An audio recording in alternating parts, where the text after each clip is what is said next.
رب العالمين والصلاة والسلام على أشرف ونشهد أن لا إله إلا الله ونشهد أن محمدا عبده ورسوله وخليله وصفيه صلى الله عليه وسلم أيها الأخوة والأخوات السلام عليكم ورحمة الله وبركاته. Donc aujourd'hui, Inch'Allah, ce que nous allons aborder, c'est le thème Dieu pardonne.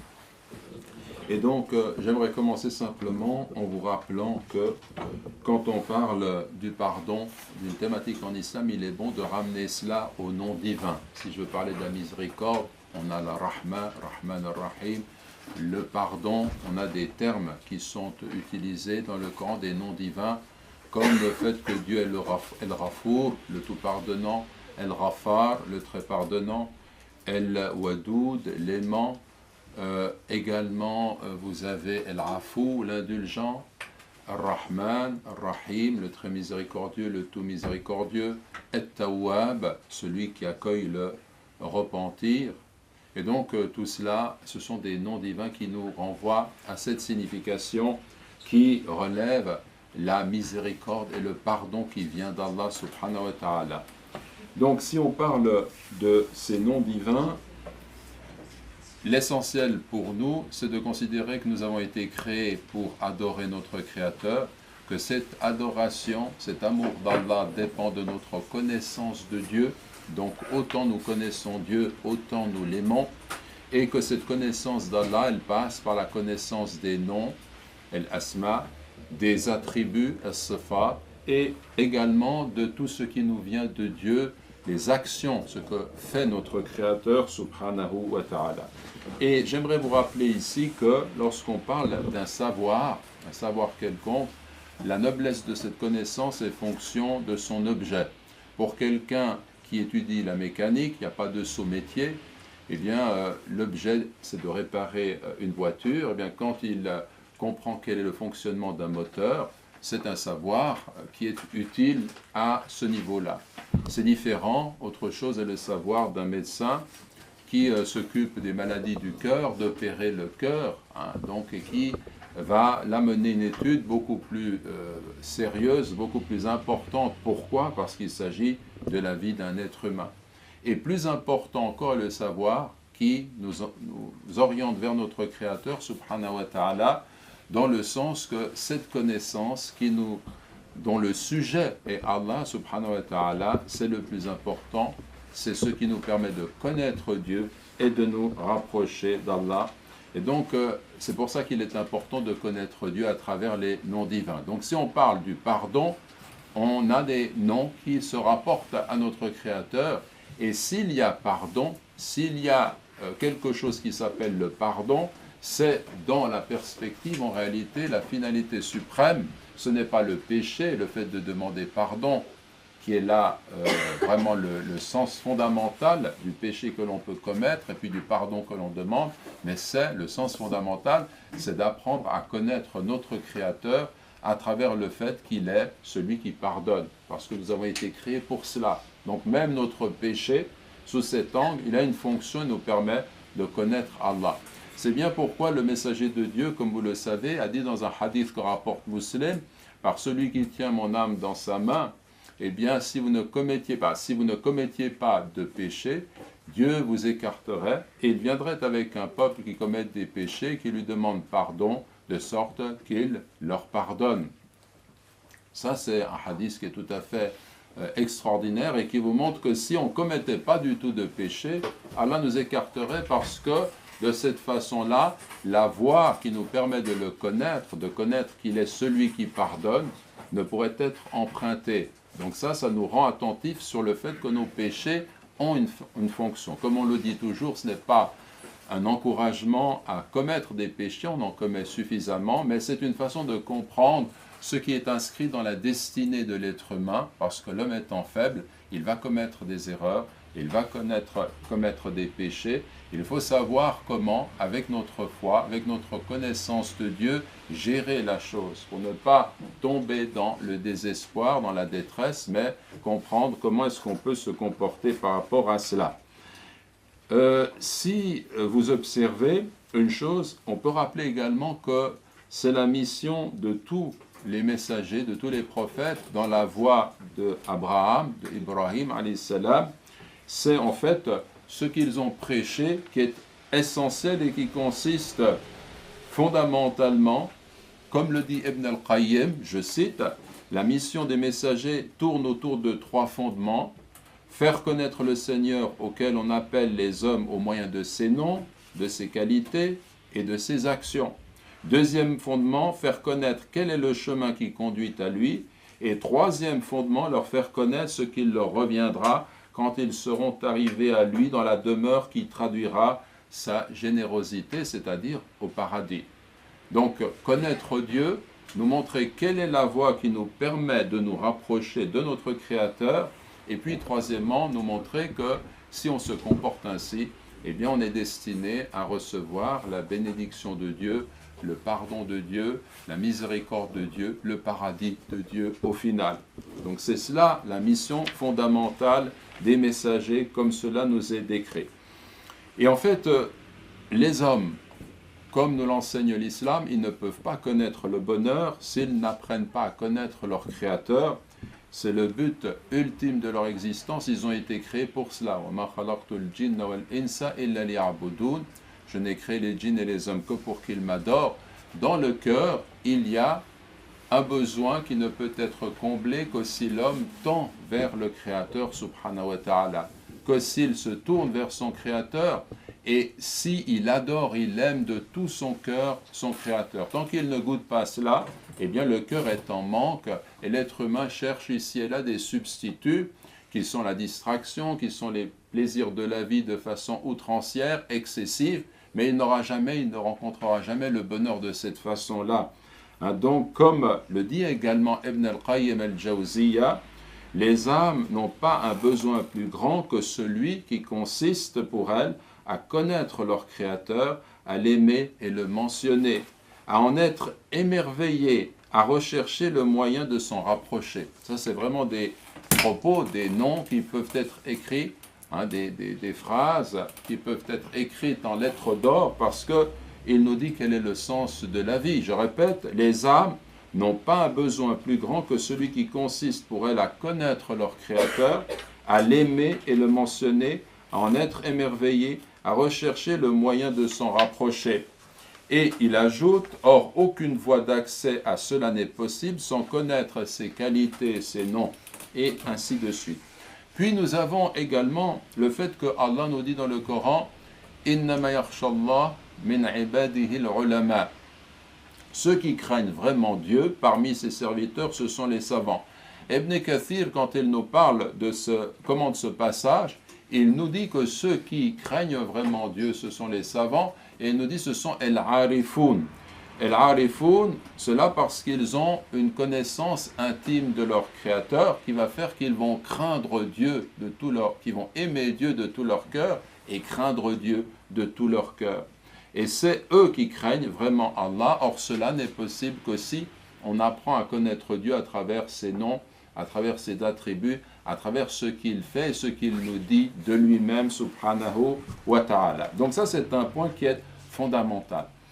Lorsque maintenant on parle des noms que j'ai évoqués tout à l'heure, on va en retenir peut-être 2 parce que chacun des noms pourrait appeler... Moi-même, j'ai écrit un livre sur la miséricorde en islam.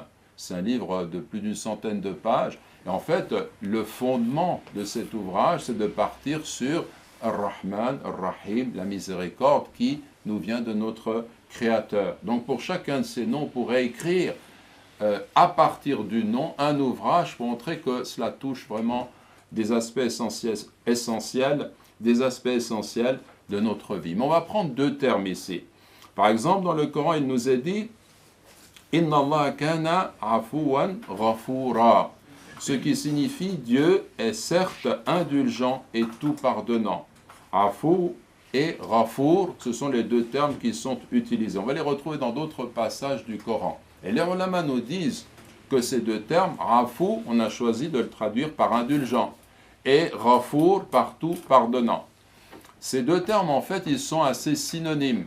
Quand on utilise l'un, il contient le sens de l'autre, ce qui est une règle qu'on trouve dans l'islam. Quand par exemple, Quand par exemple on parle de El-Iman et de El-Islam, vous connaissez la règle. Si ces deux termes sont l'un avec l'autre, l'un désigne les aspects apparents de la foi, l'islam, les 5 piliers de l'islam, et l'iman désigne les 6 piliers de la foi, qui sont la croyance en Dieu, en ses anges, en ses livres, en ses messagers prophètes, au jour du jugement dernier, et en la prédestination du bien et du mal. Donc ce sont des éléments intérieurs.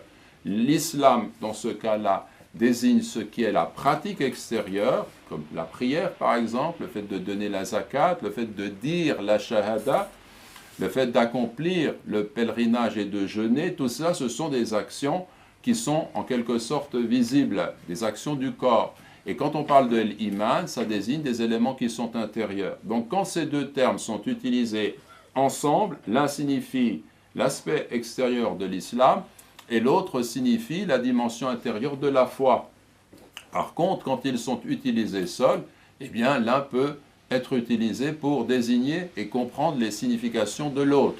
Comme par exemple si je dis « Qad aflaha al-mu'minun », on certes réussit les croyants, « Alladhina hum fi salatihim khashi'un », ceux qui sont recueillis, humbles dans leur prière, وَالَّذِينَ هُمْ عَنِ اللَّغْوِ مُعْرِضُونَ, et ceux qui s'écartent des propos de la futilité, وَالَّذِينَ هُمْ لِلزَّكَاةِ فَاعِلُونَ, et ceux qui s'acquittent de la zakat, qui donnent la zakat.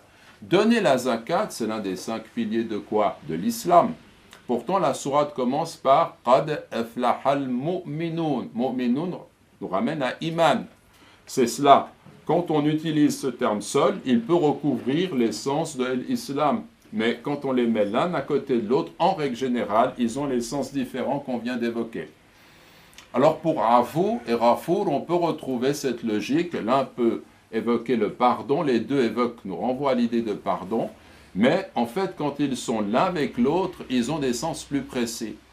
Afu, c'est plus fort que Rafour. Pourquoi? Parce que Afu a pour racine Afa. Et Afa veut dire effacer.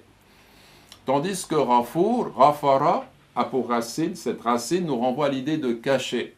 Donc Dieu cache ton erreur, mais quand on dit qu'il est Afou, ça veut dire qu'il efface vraiment ton erreur. Donc dans ce sens, El Afwa est plus fort que El Rufra, dans le sens qui vient d'être évoqué ici même. Et quand on parle de cette indulgence divine, les ulama nous disent qu'elle est de 2 niveaux, de 2 sortes. Le premier niveau, c'est l'indulgence, le pardon qui recouvre l'ensemble des créatures, croyants et non-croyants. On voit des hommes qui vivent sans reconnaître le Créateur. On voit que ces hommes, en fait, utilisent les bienfaits que Dieu leur donne, qu'ils n'ont aucune reconnaissance de leur Créateur, et cependant, Allah, par sa miséricorde, continue à les couvrir de ses bontés. Ça, c'est l'afou qui est généralisé. Puis on a un afou qui est particulier, qui est celui qui s'applique en fait aux croyants et qui fait que Allah accompagne les croyants, et quand ils commettent des excès, quand ils commettent des erreurs, quand ils se trompent, quand ils commettent des péchés, quand ils fautent, eh bien, ils ont toujours la possibilité de revenir vers leur Créateur et de lui demander pardon. Allah subhanahu wa ta'ala dit ainsi dans le Coran: قُلْ يَا عِبَادِيَ الَّذِينَ أَسْرَفُوا عَلَى أَنفُسِهِمْ لَا تَقْنَطُوا مِنْ رَحْمَةِ اللَّهِ إِنَّ اللَّهَ يَغْفِرُ الذُّنُوبَ جَمِيعًا إِنَّهُ هُوَ الْغَفُورُ الرَّحِيمُ.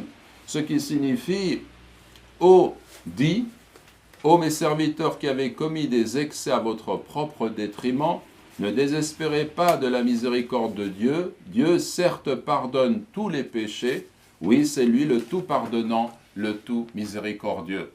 Donc, en aucun cas, il n'est possible pour un être humain de désespérer de la miséricorde d'Allah, quelle que soit l'énormité du péché qu'il a commis.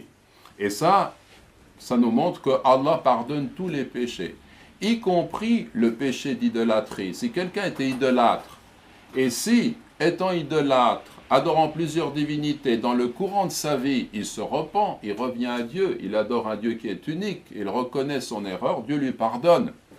Il ne pardonne pas à celui qui s'obstine par contre dans l'idolâtrie, alors que la doctrine, la réalité de la révélation lui a clairement été exposée, qu'il la rejette, et dans ce cas-là, il meurt en idolâtre. C'est dans ce cas-là que son péché ne sera pas pardonné, comme vous le savez. Puis vous avez dans la tradition aussi des hadiths qui sont extrêmement beaux, qui vous montrent quelle est l'étendue de ce pardon divin. Par exemple, un hadith qudsi, d'après Anas ibn Malik, où Dieu exalté soit-il dit. Le hadith qudsi, comme vous le savez, ce n'est pas la parole coranique, c'est un hadith, mais où Dieu parle, et c'est le messager de Dieu, sallallahu alayhi wa sallam, qui rapporte ces paroles. Dieu exalté soit-il a dit, ô fils d'Adam, tant que tu m'invoques et places en moi ton espoir, je te pardonne quoi que tu aies fait, et je n'y prête pas attention. Ô fils d'Adam, si tes péchés atteignaient les nuages du ciel, et qu'ensuite tu sollicitais mon pardon, je te l'accorderais, et je n'y prête pas attention. Ô fils d'Adam, si tu te présentais devant moi avec autant de péchés que peut en contenir la terre, et qu'ensuite tu me rencontrais sans rien associer à mon culte, je t'apporterai un pardon équivalent. Ça, c'est un hadith qui est authentique. D'ailleurs, l'imam al-Nawawi le rapporte dans Al-Arba'in al-Nawawiyya, et on le retrouve dans toute la tradition comme étant vraiment un élément fondamental de la tradition qui montre jusqu'où va l'étendue de ce pardon. Si l'homme venait avec la terre remplie de péchés et qu'il se tourne alors qu'il est monothéiste et qu'il demande pardon à Dieu, Dieu lui pardonne. Mais l'indulgence, elle a d'autres caractéristiques. Par exemple, Innal hasanat yudhibna as-sayyi'at. Les bonnes actions effacent les mauvaises. Dans le Coran, vous avez ce passage qui nous le dit. Les bonnes actions, les bonnes œuvres dissipent les mauvaises. Donc, en d'autres termes, il est toujours possible, lorsque quelqu'un commet une mauvaise action, de se repentir aussitôt. Et l'une des choses qui est les plus désagréables au shaitan, au diable, c'est de voir qu'un homme, ayant commis une action, quelle qu'elle soit, se repent aussitôt et revient directement à son créateur sans attendre.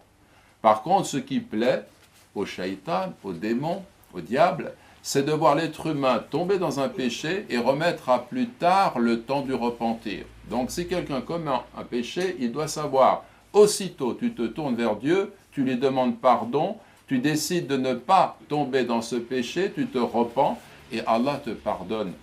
Donc il faut faire toujours les choses assez vite. Dans le hadith, et fait suivre la mauvaise action par une bonne action, elle l'effacera. Et fait suivre le méfait par un bienfait, il l'effacera. Donc ça aussi, c'est un point qui est important. Il y a aussi un autre aspect dans l'indulgence qui nous est accordé par notre Créateur, c'est que Allah est El-Latif. Latif, c'est un des noms, des qualités divines qu'il est difficile de traduire, mais elle signifie qu'il est le subtil bienveillant, qu'il est doux et subtil bienveillant. Et en fait, qu'est-ce qui se produit? Alors que l'être humain, de façon volontaire, commet des péchés à la face de son Créateur. Et parfois, il fait des péchés alors que nul ne le regarde, mais étant croyant, il sait qu'il est devant son Créateur. Et il continue dans cette voie-là, il tombe dans ce type de péché. C'est une forme d'impudence devant Dieu, parce qu'il ne ferait pas ces choses-là devant le regard des hommes. Par exemple, alors qu'il est dans cette situation, Allah continue à lui pardonner, à le couvrir de sa subtile bienveillance. Autant lui, avec arrogance, et à la face de Dieu, en plein jour, il va dans le sens du péché dans lequel il peut tomber, autant Allah, dans sa miséricorde continue, le couvre de sa subtile bienveillance, lui montre les voies qu'il peut encore suivre pour demander pardon. Ça aussi, c'est un aspect de la miséricorde qui est important et qui est vraiment quelque chose de fondamental. Il y a des hadiths qui nous montrent aussi comment est-ce que Allah attend de nous le repentir et combien cette miséricorde est importante.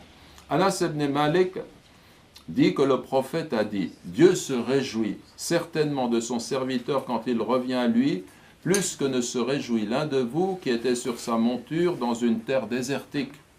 Elle s'échappe tout à coup en emportant sa nourriture et sa boisson.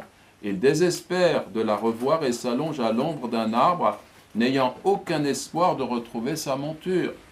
Alors qu'il se trouve dans cette situation, voilà que sa monture se tient debout devant lui. Il la saisit par la bride et s'exclame sous l'effet de la joie: Ô grand Dieu, tu es mon serviteur et je suis ton Seigneur. Commettant ainsi une erreur, en fait un lapsus, du fait de la joie qu'il éprouve. Parce qu'il va, dans l'erreur qui est la sienne, il lui dira: Allahumma anta abdi wa ana rabbuk. C'est une erreur parce qu'il est dans cette joie de retrouver sa monture. Alors regardez l'image qui nous est donnée, c'est une image qui était très très intéressante. Imaginez quelqu'un qui est dans un désert, qui a sa monture avec sa nourriture, donc c'est la vie cette monture pour lui, parce que sans la monture il ne revient pas chez lui dans ce désert, et sans la nourriture il est condamné à mort. Alors désespéré il va s'asseoir et tout d'un coup il va retrouver devant lui sa monture. Quelle serait sa joie? Eh bien Allah se réjouit du repentir de l'un d'entre nous lorsqu'il décide de revenir à lui. Vous avez aussi un autre hadith d'après Abu Huraira qui est vraiment très très intéressant, que je vais aussi vous lire parce qu'il vous montre jusqu'où va cette miséricorde et ce pardon. Le prophète sallallahu alayhi wa sallam a rapporté ces paroles de son Seigneur. Un serviteur commit un péché puis dit: Ô grand Dieu, pardonne-moi mon péché. Dieu dit alors: béni, exalté soit-il, mon serviteur a commis un péché. Il a su qu'il a un Seigneur qui pardonne le péché et qui le réprimande. J'ai accordé mon pardon à mon serviteur. Puis le serviteur commit à nouveau un péché et dit: Ô mon Seigneur, pardonne-moi mon péché. Dieu dit alors: béni, exalté soit-il, mon serviteur a commis un péché, il a su qu'il a un Seigneur qui pardonne le péché et qui le réprimande. J'ai accordé mon pardon à mon serviteur. Dans une version du hadith authentifiée par Muslim, Dieu dit, alors que la chose s'était répétée 3 fois: j'ai accordé mon pardon à mon serviteur, qu'il fasse ce qu'il veut. Écoutez bien, j'ai accordé mon pardon à mon serviteur, qu'il fasse ce qu'il veut. Fin de citation. Donc cela signifie que voilà un adorateur qui commet un péché et ensuite qui regrette de l'avoir commis et qui va remplir les conditions du repentir. C'est reconnaître son péché, regretter, revenir à Dieu, prendre la résolution de ne pas commettre ce péché, réparer l'erreur que l'on a quand on a lésé quelqu'un, réparer l'erreur qu'on a faite vis-à-vis de quelqu'un. Vous connaissez ces règles du repentir. Bien, il prend ses décisions, il se repent, il recommet ce péché, il redemande pardon, et ainsi de suite, il répète la chose. Et Dieu lui dit: je lui pardonne, je lui pardonne. Et ensuite, vous avez cette version authentique qui dit qu'il fasse ce qu'il veut. Même s'il continuait comme ça, eh bien, je lui pardonnerai. La porte du pardon divin est toujours ouverte. Ça, c'est un point qui est important. Mais bien entendu, on peut rendre attentifs les personnes qui réfléchissent à ce point-là pour leur dire attention quand même, parce que si une personne commet un péché, s'habitue à ce péché, il arrivera un moment où, ayant commis ce péché, eh bien, elle n'éprouve plus de regret. C'est devenu une habitude, c'est devenu une nature de commettre le mal. Et comme elle n'éprouve plus de regret, comme elle n'a plus la résolution de délaisser le péché, eh bien, elle n'arrive plus à revenir à demander pardon. Il y a aussi cet aspect-là des choses qu'il ne faut pas perdre de vue. Tout cela nous montre qu'en fait, pour bénéficier du pardon divin, il faut avoir une conviction, c'est que Dieu pardonne. Il faut s'en remettre à Dieu. Il faut aimer Dieu et se dire: mais Allah, quoi que je fasse, et Dieu sait si je commets de péchés, d'erreurs, je me tourne vers lui et il me pardonne. Tant que j'ai cette conviction, il me pardonne. Et cela, c'est confirmé par la tradition. Vous avez un hadith authentique qu'on a déjà évoqué ici pendant les rencontres du mardi, notamment quand on commente le Coran ou quand encore on commente des hadiths, comme on le fait chaque mardi. Et bien dans ce hadith, le prophète dit que Dieu dit, subhanahu wa ta'ala, notre prophète sallallahu alayhi wa sallam dit que le Seigneur a dit: Ana inda dhanni abdi bi. Ana inda dhanni abdi bi.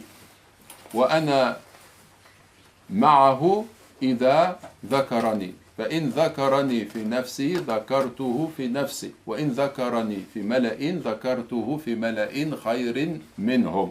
Ce qui signifie que Allah dit: Je suis tel que mon serviteur m'estime, et je suis avec lui lorsqu'il m'évoque. Si donc il m'évoque en son fort intérieur, je l'évoque en moi-même. Et s'il m'évoque dans une assemblée, je l'évoque dans une assemblée meilleure. Rapporté par Al-Bukhari et Muslim. Et les ulama se sont penchés sur cette parole. Ana inda dhanni abdi bi. Que signifie le fait que Dieu nous dit, je suis là avec mon adorateur quand il m'estime, quand il pense à moi, mais quand il a une façon de penser à moi, et tel qu'il pense à moi, je suis. Qu'est-ce que cela signifie? Cela signifie que si je pense au fond de moi-même que Dieu est miséricordieux, il est miséricordieux avec moi. Si j'ai une pleine confiance dans mon amour de Dieu, en Dieu, Allah m'accorde son amour. Parce que je sais que Allah subhanahu wa ta'ala, j'attends de lui sa miséricorde. Mon cœur, il est imprégné de façon positive de cette connaissance d'un Dieu qui est miséricordieux, qui est bon. Et tel je suis convaincu qu'il est avec moi. Par contre, si, au contraire, je commets par exemple un péché, et parce que j'ai une forme d'orgueil au fond de moi-même, moi, comment est-ce que j'ai pu commettre ce péché? Et je conçois que c'est extrêmement grave, c'est la fin de tout. Dieu va me châtier et le sentiment que j'ai est tel que je désespère de la miséricorde d'Allah. Désespérer de la miséricorde d'Allah est un grand péché. Alors la colère de Dieu s'avère effectivement vis-à-vis de moi. Et c'est pourquoi le messager de Dieu, sallallahu alayhi wa sallam, nous a dit dans un hadith qui est authentique, rapporté notamment par Ahmad et Muslim, La yamutanna ahadukum illa wa huwa yuhsinu dhann billah. C'est-à-dire que nul parmi vous ne meurt sans penser du bien de Dieu. Particulièrement à l'article de la mort, il faut penser du bien de Dieu. Il faut se dire Dieu va me pardonner. Il faut reconnaître la miséricorde d'Allah et Dieu va m'accueillir dans sa miséricorde. Donc ça c'est un hadith qui est authentique. Vous avez aussi une autre parole qui nous dit Husnul dhann min husnil ibada, c'est-à-dire penser du bien, sous-entendu du bien de Dieu, vient de la bonne adoration.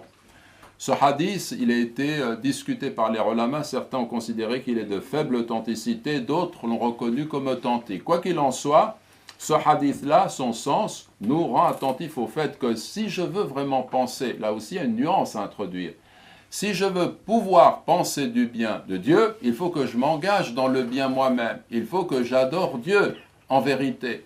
Il faut que dans mon adoration, je sois authentique. Et autant je le serai, autant mon cœur aura une aptitude à penser du bien de Dieu. Par contre, si je suis négligent, et plus je vais dans ce sens-là, plus le doute va s'installer en moi, et plus il sera difficile de penser du bien de Dieu. Et c'est pour ça que Ibn al-Qayyim nous dit qu'il y a une différence entre le fait de penser du bien de Dieu et le fait d'être trompé par de vaines illusions, ce qu'il appelle el-ghurur. Je cite, « Penser du bien de Dieu, dit-il, si cela conduit à agir est authentique, et s'il s'agit d'une invitation à ne rien faire et à se plonger dans les péchés, c'est alors une illusion trompeuse. » Donc je répète, penser du bien de Dieu, dit-il, si cela conduit à agir est authentique, et s'il s'agit d'une invitation à ne rien faire et à se plonger dans les péchés, c'est alors une illusion trompeuse. Donc là aussi, vous avez un élément qui est fondamental, qui est celui de penser du bien de Dieu. Et je vais conclure cet exposé en donnant, comme on le fait d'ailleurs tous les mardis, on conclut notre rencontre, on étudie du Coran, puis des hadiths, puis ensuite après les hadiths des éléments de fiqh, et après les éléments de fiqh, on prend des sagesses, les sagesses notamment de Ibn Ata al-Sakandari, qui sont des sagesses d'une très grande profondeur spirituelle. Et là, il y a une sagesse qui nous parle justement de cette question de penser du bien de Dieu, et qui nous dit ceci. إن لم تحسن ظنك به لأجل حسن وصفه فحسن ظنك به لأجل معاملته معك فهل عودك إلا حسنا وهل أسدى إليك إلا مننا. Ce qui signifie, si tu ne parviens pas à penser du bien de lui du fait de la beauté de sa description, pense donc du bien de lui du fait de la façon dont il agit avec toi. T'a-t-il en effet habitué à autre chose que de la bienfaisance? Et t'a-t-il comblé d'autre chose que de faveur? C'est la sagesse 40 de El-Hikam qui sont bien connues. Donc cette sagesse-là, elle nous dit la chose suivante. Si tu ne parviens pas à penser du bien de lui du fait de la beauté de sa description, pense donc du bien de lui du fait de la façon dont il agit avec toi. T'a-t-il en effet habitué à autre chose que de la bienfaisance et t'a-t-il comblé d'autre chose que de faveur? On comprend par cette sagesse qu'il existe deux catégories de croyants. La première catégorie des croyants qui sont ceux qui vont le plus loin dans la spiritualité, qu'on appelle el-arifoun, ceux qui ont une connaissance intime qui les lie à leur Créateur.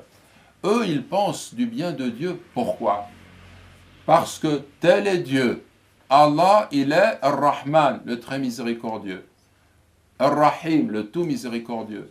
El-Ghafour, le tout pardonnant. El-Ghaffar, le très pardonnant. El-Afou, l'indulgent. Ils ont conscience que ces qualités divines en Allah sont éternelles. Allah ne changera pas par rapport à ces qualités-là, cette façon qu'il a de traiter sa créature. Et ils sont absorbés par la beauté, la majesté, la bonté divine à tel point qu'ils ont une confiance totale, quelles que soient les contingences de la vie.